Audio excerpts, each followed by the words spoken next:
Federalist ideology, and the mirage of political regulation. Judge Ryan Nelson's recent concurrence in Oregon v. Trump asserts a vague but popular idea that law enforcement activity can be supervised by the political process, meaning direct democracy. This provokes a simple question.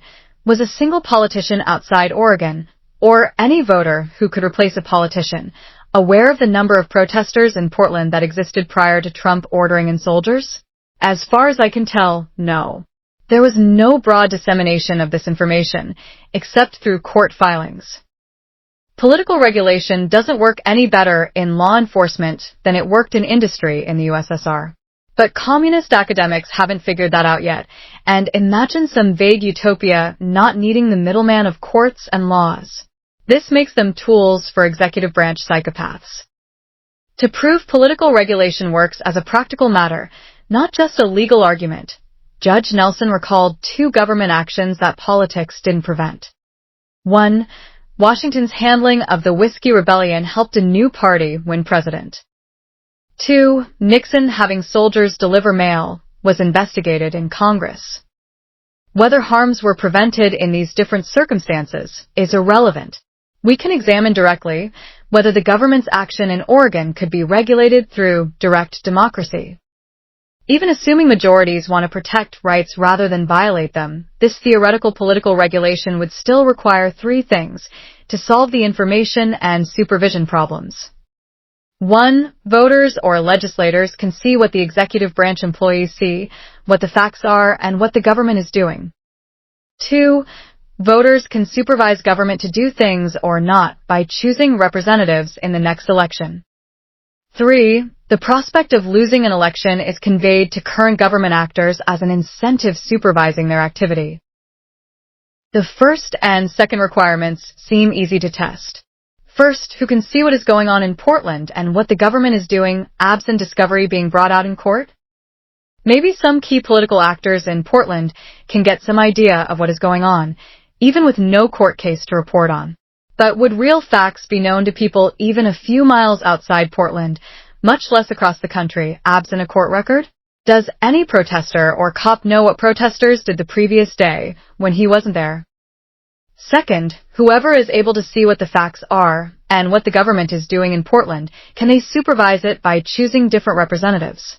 Does that threat create a feedback loop to influence government behavior in advance? Or don't politicians do things blind to consequences? Will a majority of representatives protect minority rights? Both of Oregon's senators and all Oregon's representatives but one are Democrats who already oppose the activity in question. No amount of like or dislike of soldiers enforcing law in Portland has any prospect of changing that or preventing the activity in advance. For political regulation to function, therefore seems to require people far from Portland having accurate information about events in Portland and what government is doing there, without such facts being brought out in court.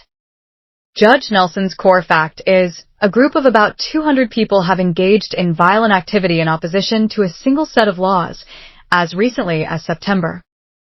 I can tell you right off, I read political news every day, and I had no idea the number of protesters in Portland was around 200, or that it had gone down since September. Seeing that brought out in court, I can't remember anyone mentioning it anywhere else. Oregon's complaint against Trump was filed September 28th.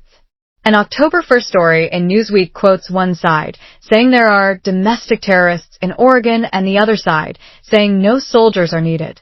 Nowhere does the Newsweek story mention the number of protesters, 200, or anything else, or that they declined since September. I had trouble finding any news story about protesters in Oregon from before Trump ordered in soldiers, much less a story giving me the facts later brought out in court. All I could find is politicians quoted saying it was either a war zone or a hippie drum circle.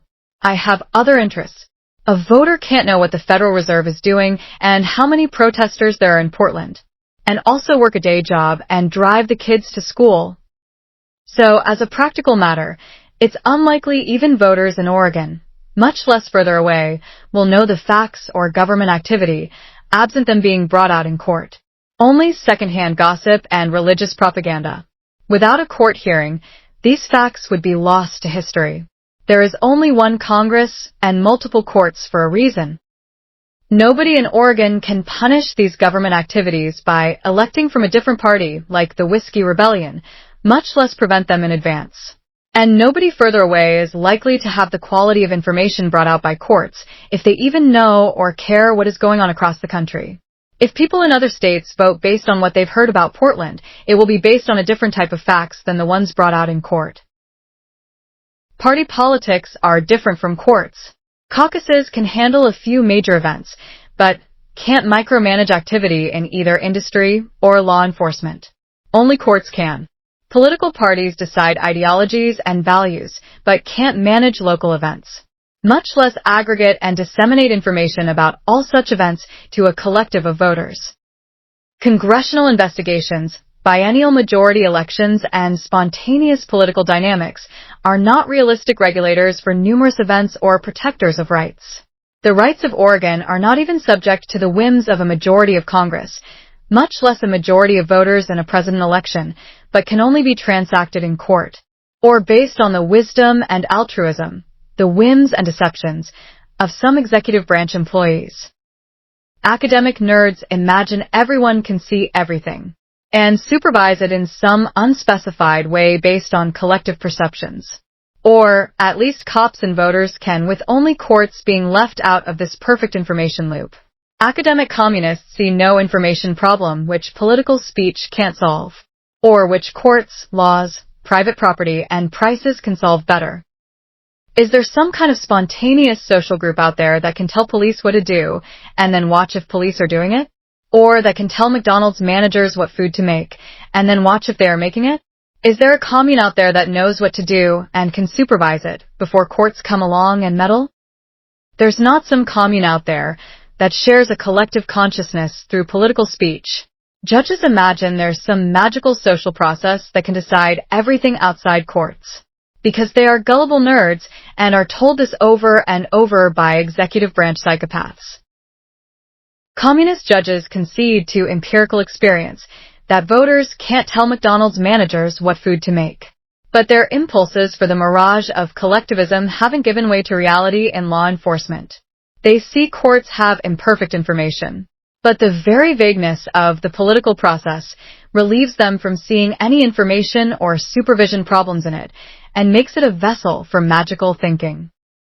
And they get played for suckers by executive branch bullies and cult leaders.